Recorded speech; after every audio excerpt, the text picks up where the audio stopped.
Good evening, friends. We are back again reading passages from Avodat Hashem, Inner Work. We're on page 137.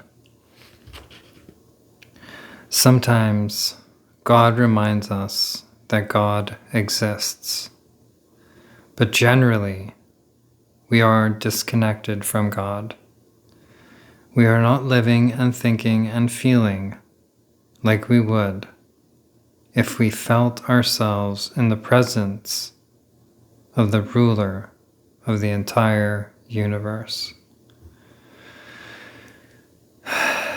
Yes, this is the Galut paradigm that we're living in which God is hidden from us, in which we are disconnected or feel disconnected from God.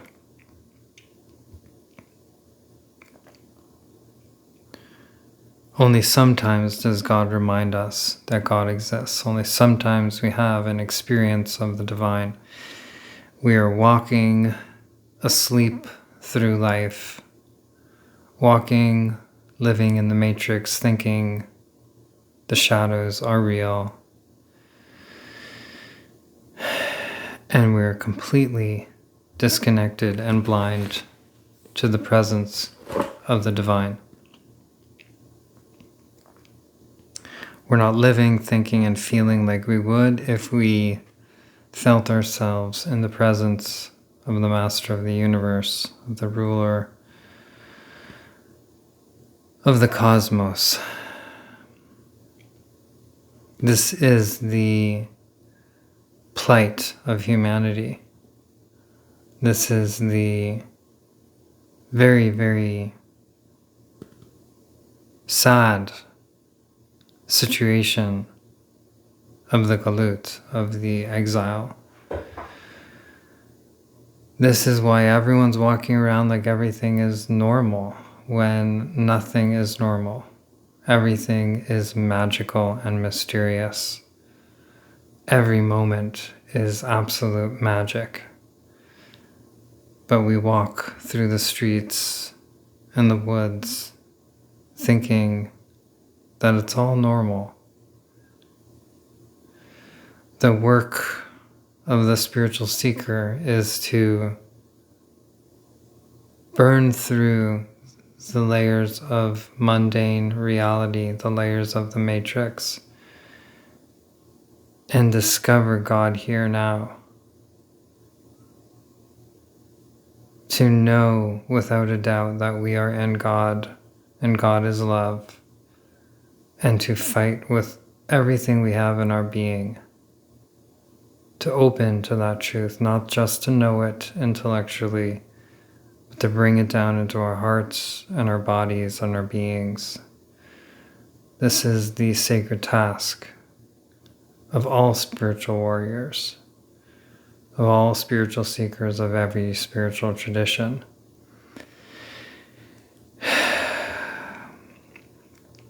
We must work hard and use our faith, knowing the truth that all is divine, all is magic, even if we are blind to it.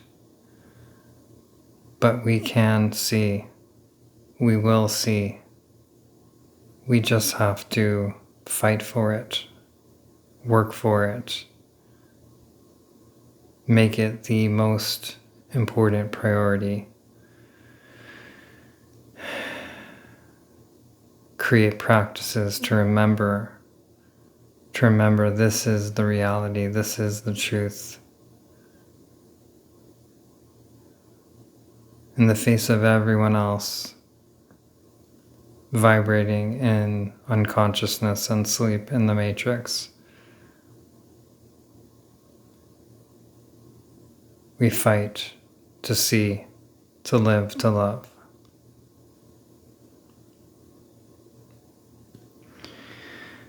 People go to its tzaddik asking for things like health or money, but these are only symptoms of the problem. Instead, we need to cry out to the tzaddik,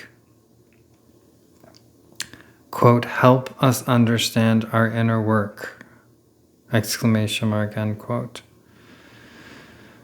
You're right, because people are going to the tzaddik in the matrix and they're asking for health or money because that is what is most prized in the matrix.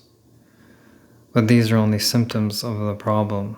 The problem being we're in the matrix. The problem being we are in Galut paradigm and we can't see. Instead, we need to cry out to the tzaddik, help us understand our inner work. Help us understand what it means to be on the spiritual path, what it means to be working towards awakening, towards knowing God, knowing our true nature, knowing the true reality of existence, knowing the love and the awesomeness of each and every moment. This is what we need to be crying out for. This shift is the profound shift to come to fighting for this, to working with all of our effort. This is why the Shema, the main Jewish prayer, after it calls for us to connect to the unity, the oneness, Adonai Eloheinu, Adonai Echad, God is one. It says, V'ahavta et Adonai Elohecha b'chol lebavcha, b'chol nafshecha, b'chol meodecha. You have to love God with all your heart, with all your soul, with all your resources. This is the movement of what it means to be a Jew and what it means to be a spiritual practitioner. And we need to cry out to the tzaddik for help with this inner work. Help us know and understand our inner work. We were created for one purpose, to experience the presence of God. There is nothing else, not in this world and not in the world to come. These are prize passages tonight. We were created for one purpose, to experience the presence of God. That is what the human creature is here to do. We are life, conscious life, and as conscious life, aware of itself as conscious life, we are here to experience our Creator. We're here to experience divinity, the source of creation, which is inside of us. It's a part of us. We just need to turn toward it and open toward it. This is why we were created, to know God, So we have to fight for it. We have to know it is the one true task, the one true purpose of humanity. To know God and then to serve God. To serve God is then to help others to know God, to help others to awaken to the truth of themselves, the truth of this reality, to bust out of the matrix and come into reality, walking in God, breathing God, eating God. God is the light. God is the mystery of existence. The great mystery of where all of this came from. What we are. Instead of walking around like zombies thinking we know, we're humans, we evolved from apes, blah, blah, blah, right? This is the great illusion. And we're here to break through that to revelation, the revelation that everything is God. And that just means everything is the great mystery. Everything is magic. These words, obviously, they can only take us so far. But we do our best with them. There is nothing else, not in this world and not in the world to come.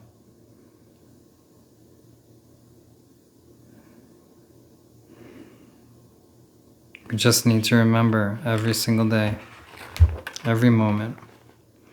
We heard many times from the Rebbe Zatzal, Quote, anytime we have a thought about God, we need to appreciate that the thought is given to us from God. End quote. So the Rebbe, which is Reb Baruch, Rav Ashlag's son, anytime we have a thought about God, which is what we're doing right now, we need to appreciate that this thought about God is given to us from God. So a thought about God comes from God. It's a way that God is calling us forward. It's a doorway and a portal to God. So that's why, truly, we should be thinking about God all the time. That's why it says, Shiviti Hashem L'negdi Tamid. I sit or I place before me Hashem, God, L'negdi Tamid, before me, across from me, Tamid, always.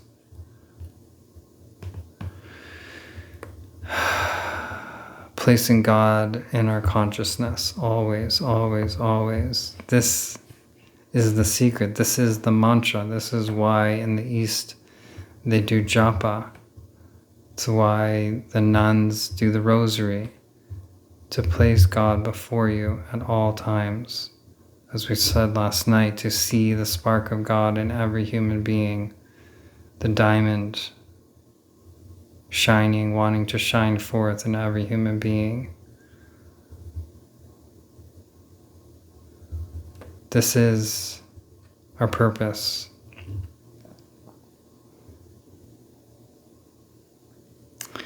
One who is serving from love practices Torah and mitzvot and lives according to that wisdom, not for material benefit, not out of fear of the bad, not to inherit the good.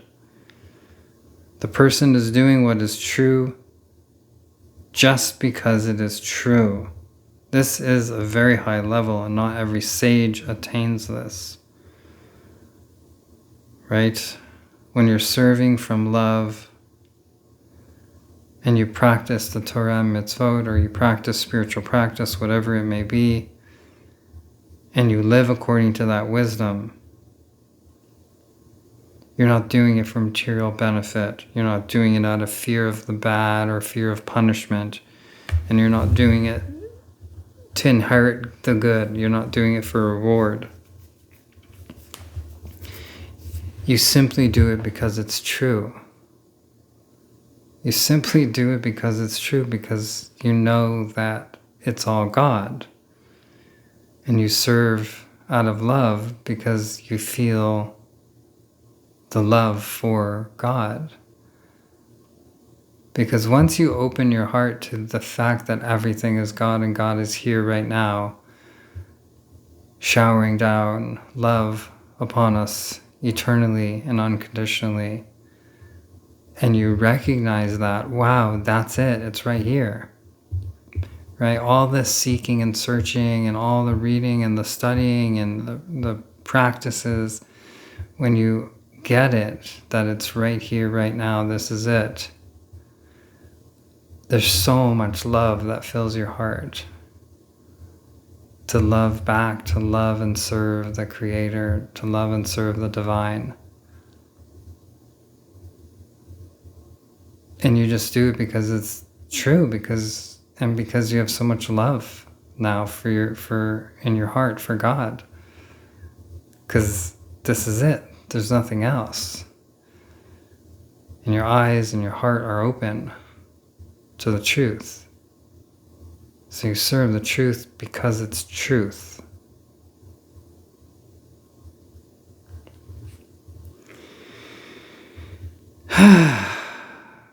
Final passage for tonight. If we truly love someone, then even half a hint from the one we love inspires us to run to the end of the world, not thinking about ourselves at all, but only about the beloved.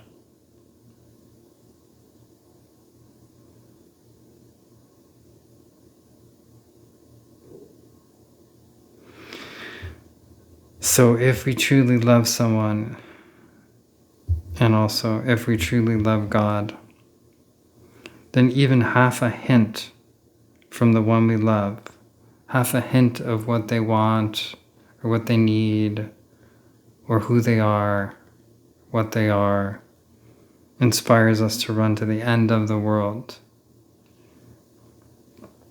Not thinking about ourselves at all, but only thinking about the beloved. When you truly love someone, you truly love God, then just one hint, just one expression, one moment of guidance,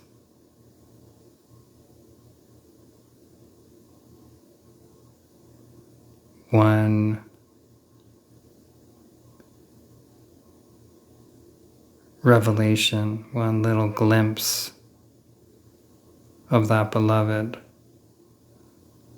and you're off. You would run to the ends of the world for that beloved, not thinking about yourself, but only about the beloved.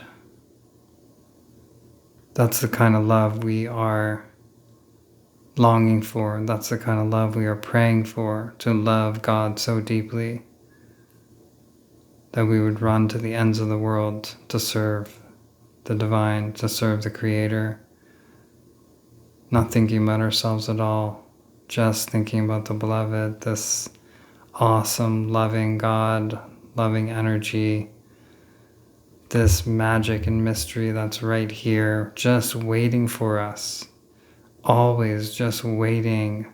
God's praying for us to open our eyes and our hearts to see God, to feel the love, to be the love, to shine and share the love with each other.